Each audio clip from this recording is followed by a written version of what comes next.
पूरी दुनिया में इसका असर तो देखने को मिल ही रहा है, लेकिन इस वक्त भारत केंद्र बना हुआ है। पूरी दुनिया की निगाह इस तरफ इसलिए है कि भारत में ब्रिक्स सम्मेलन के लिए, ब्रिक्स देशों के विदेश मंत्रियों की मीटिंग के लिए जो प्रतिनिधि यहाँ पहुँचे हैं और यहाँ से जो बयान निकल रहे हैं वो पूरी दुनिया में गूंज रहे हैं। नमस्कार, मैं हूँ आशीष त्रिपाठी, आपके साथ नई दिल्ली में आयोजित ब्रिक्स देशों के विदेश मंत्रियों की बैठक के दौरान ईरान ने अमेरिका के खिलाफ जमकर निशाना साधा। ईरानी विदेश मंत्री अब्बास अरागची ने सदस्य देशों से एकजुट होकर के इस पूरे अन्याय के खिलाफ लड़ने की अपील की। यहाँ सीधे सीधे यूएस की ओर इशारा किया गया और यूएस की धौंस और ज़बरदस्ती की नीतियों का इतिहास के कूड़ेदान में डाले जाने का समय आ गया, ऐसा बयान दिया। मीटिंग के दौरान अरागची ने कहा कि बैठक में मौजूद लगभग हर देश किसी न किसी रूप में अमेरिका के दबाव और शोषण का सामना कर चुका है। उन्होंने अमेरिका की तुलना एक घायल जानवर से की है और कहा कि इतिहास गवाह है कि गिरते हुए साम्राज्य अपनी हार को टालने के लिए किसी भी हद तक जा सकते हैं और अमेरिका भी कुछ ऐसा ही कर रहा है। एक घायल जानवर मरते समय अपनी रक्षा में बुरी तरह से हाथ पांव मारता है और दहाड़ता है। हमें सामूहिक रूप से इस दादागिरी का जवाब देना होगा। अरागची ने कहा कि मौजूदा समय में ब्रिक्स राष्ट्र एक दूसरे के पहले से कहीं ज़्यादा करीब आए हैं। उन्हें इस चुनौती का डटकर मुकाबला करना चाहिए।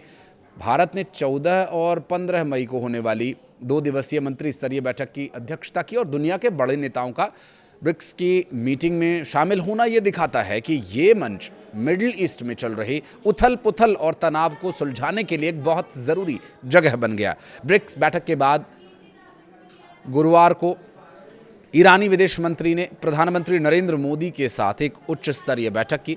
भारत और ईरान के बीच इस मुलाकात को रणनीतिक रूप से बेहद महत्वपूर्ण माना जा रहा है। ईरानी दूतावास से सोशल मीडिया एक्स पर इस मुलाकात की जानकारी देते हुए इसे द्विपक्षीय संबंधों के लिए एक मील का पत्थर बताया। चीन के दौरे पर गए ट्रंप ने गुरुवार को यह दावा किया कि चीन के राष्ट्रपति शी जिनपिंग ने होर्मुज को खुला रखने के मदद की पेशकश की है।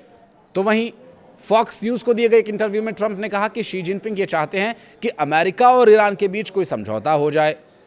देखिए, चाइना ईरान को सपोर्ट कर रहा है, भले ही बैकडोर से, लेकिन ट्रंप के मुताबिक शी जिनपिंग ने कहा है कि अगर मैं किसी तरह से मदद कर सकता हूं तो मैं मदद करना चाहूँगा। चीन बड़ी मात्रा में ईरानी तेल खरीदता है, इसलिए भी उसकी दिलचस्पी है कि होर्मुज खुला रहे। उन्होंने कहा कि जो देश इतना ज़्यादा तेल खरीदता है उसका जाहिर तौर पर ईरान के साथ रिश्ता होता है।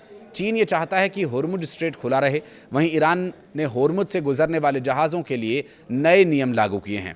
अब इस रास्ते से गुजरने वाले जहाज़ों को ईरान की निगरानी और मंजूरी से गुजरना पड़ रहा है। उन्होंने ब्रिक्स देशों से अपील की है कि वो अमेरिका और इजरायल की निंदा करें। ट्रंप ने ईरान को एक बार फिर सख्त चेतावनी देते हुए कहा कि तेहरान या तो अमेरिका के साथ समझौता कर ले, नहीं तो पूरी तरह से तबाह हो जाएगा। ट्रंप ने दावा किया कि अमेरिका को ईरान की सैन्य गतिविधियों और हथियारों की पूरी जानकारी है। उन्होंने कहा कि उन्हें उम्मीद है कि ईरान उनका इंटरव्यू देख रहा होगा।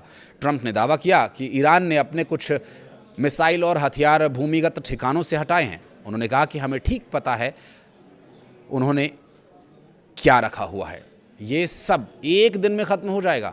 उन्होंने कहा कि मौजूदा ईरानी अधिकारी पहले के नेताओं की तुलना में ज़्यादा समझदार हैं। ट्रंप ने ईरान की संवर्धित यूरेनियम सामग्री वापस लेने की भी बात को दोहराया। उन्होंने कहा कि ये कदम सुरक्षा से ज़्यादा पब्लिक रिलेशन के लिहाज से ज़रूरी हैं। ट्रंप ने कहा कि मैंने कहा था कि हम इसे हासिल करेंगे और हम करेंगे। ईरान के विदेश मंत्री अब्बास अरागची ने कहा कि अमेरिका और इजरायल की धमकियां या युद्ध से कुछ हासिल नहीं होने वाला। उन्होंने कहा कि विरोधियों को खुद भी पता है कि युद्ध और धमकियों से कोई नतीजा नहीं निकला। ईरानी विदेश मंत्री ने कहा कि अगर भविष्य में कोई भी सैन्य कार्रवाई होगी तो उसका पहले जैसा ही परिणाम होगा। देखिए, इस एक तरफ चाइना दौरे पर गए हुए डोनाल्ड ट्रंप की बॉडी लैंग्वेज को लेकर पूरी दुनिया में बातचीत हो रही है। उन्हें ये माना जा रहा है कि उन्होंने घुटने टेक दिए और इस मीटिंग के दौरान शी जिनपिंग के बॉडी लैंग्वेज को देख करके अगला सुपर पावर कौन होगा, इसके भी कयास और इस पर भी चर्चाएं शुरू हो गई हैं। दूसरी तरफ भारत आए ब्रिक्स राष्ट्रों से ईरान के विदेश मंत्री अब्बास अरागची ने कहा है कि ब्रिक्स के संबंध पहले से और ज़्यादा बेहतर हुए हैं, तो भारत समेत जो अन्य सदस्य देश हैं वो ईरान के साथ खड़े हों और अमेरिका और इजरायल की नीतियों का विरोध करें।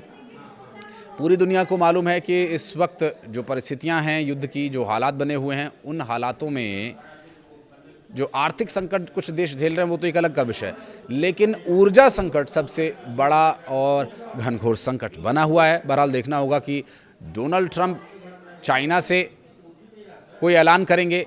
चाइना जिस लिए वो गए हुए हैं, वो किस लिए गए हैं, इस पर तो मैं एक और वीडियो आपके लिए बनाकर लेकर आऊँगा, लेकिन क्या वो उस मकसद में कामयाब होंगे, या अब्बास अराक्ची जिस मकसद से ब्रिक्स राष्ट्रों की मीटिंग में शामिल हुए हैं वो कामयाब होते हैं। दोनों में से पहले कौन कामयाब होगा? देखिए, दोनों की कामयाबी नाकामयाबी का बहुत बड़ा असर पूरी दुनिया में ऊर्जा संकट और ऊर्जा आपूर्ति बहाल होने के बीच एक बहुत बारीक लकीर के तौर पर देखा जा रहा है। कुछ कहना चाहें तो कमेंट सेक्शन में बताइएगा। वीडियो को यहाँ तक देखने के लिए बहुत बहुत धन्यवाद।